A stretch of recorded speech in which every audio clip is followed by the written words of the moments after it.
na na na na na na na na na na na na na na na na na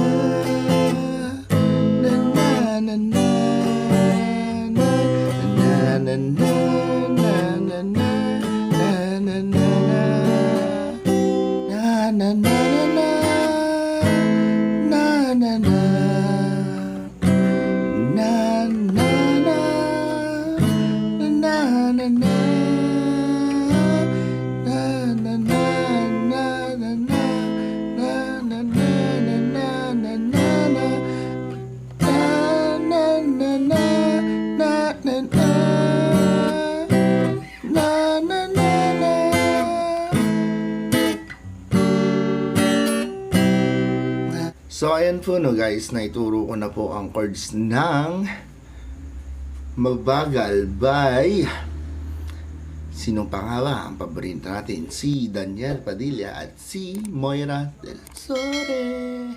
And kung nag-enjoy po kayo, kung may natutunan po kayo dito sa video na to or sa episode na ito, don't forget, sino nagkakamali na po ako, don't forget to click the like, comment, and subscribe, and also click the notification bell below para mabalitaan ko po kayo kung meron pa po ba akong gagawing tutorial ng mga bagong kanta ng 2019. So, this is Sir Jello. Peace out mga tropa.